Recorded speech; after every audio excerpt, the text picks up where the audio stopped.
नमस्कार बच्चों, आज हम बात करेंगे क्लास 8 का फॉर्मेटिव असेसमेंट 14 इंग्लिश वर्कबुक से। तो बच्चों पहला प्रश्न है, टिक the correct conjunction for the given sentence. आपके सामने एक सेंटेंस दिया हुआ है, उसके लिए सही हमें संयोजक शब्द लगाना है, कंजक्शन लगाना है। दे आर कमिंग हियर, वे यहाँ आएंगे, आ रहे हैं। अ बिट अर्ली, कुछ समय पहले। They can practice one more time, क्योंकि वो प्रैक्टिस एक बार और प्रैक्टिस करना चाहते हैं। तो बच्चों यहाँ पर क्योंकि आएगा, तो हमारा सही आंसर रहेगा बिकॉज। दूसरा प्रश्न, tick the correct word to complete the sentence, यानी हमें सही वर्ड का यूज करके इस सेंटेंस को कंप्लीट करना है। तो आई डू नॉट नाउ, मैं नहीं जानता। Who broke the glass of my motorcycle? किसने मेरी मोटरसाइकिल का ग्लास तोड़ा? तो बच्चों यहाँ पर क्या आएगा? Who, यानी कौन है जिसने मेरी ग्लास तोड़े। प्रश्न संख्या 3, tick the correct response for the given sentence. इस सेंटेंस के लिए सही रेस्पॉन्स क्या रहेगा? तो you are at the train station, आप रेलवे स्टेशन पे हो। What will you say at the ticket window, तो अब आप खिड़की पर क्या कहोगे? Where is the station, station कहाँ है। आई वॉन्ट टू स्लीप, मैं सोना चाहता हूँ। I want one ticket for Jaipur, मुझे जयपुर के लिए एक टिकट चाहिए। या I will not by A ticket, मुझे टिकट है नहीं खरीदना है। तो बच्चों जो सी वाला ऑप्शन है वो सही रहेगा। प्रश्न संख्या 4, टिक the correct sentence for the given picture. इस चित्र के लिए सही सेंटेंस पर टिक लगाना है।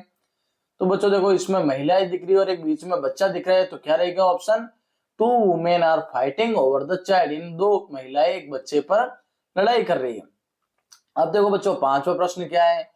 What are the two season shown in the picture. इस चित्र में कौन सी दो ऋतुएं दी हुई है?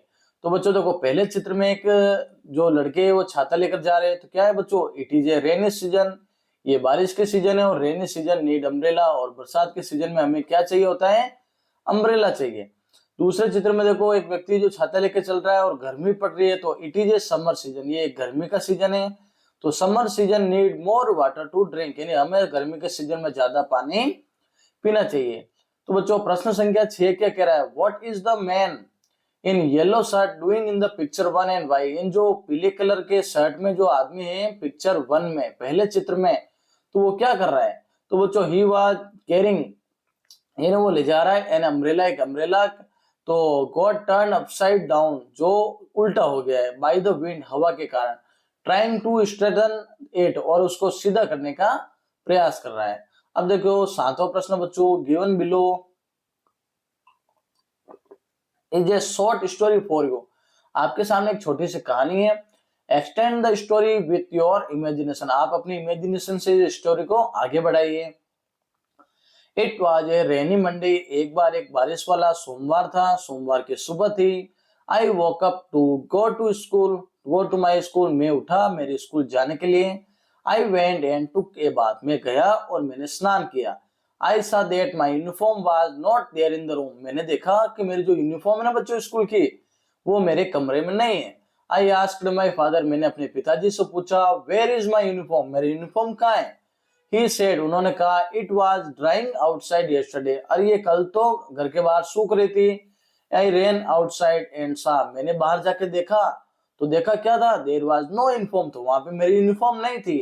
There वहां, then I looked here and there, मैंने फिर यहाँ से वहां उसको ढूंढा, but couldn't find it, लेकिन वो मुझे नहीं मिली। When I asked my mother, जब मैंने मेरी मम्मी से पूछा, she said me, तो उन्होंने मुझे कहा, the uniform was in the next room, जो यूनिफॉर्म है ना वो अगले कमरे में पड़ी है। तो इसी के साथ जो आज का हमारा फॉर्मेटिव असेसमेंट था वो कंप्लीट हुआ बच्चों। तो चैनल को सब्सक्राइब करना, वीडियो को ज्यादा से ज्यादा शेयर करना।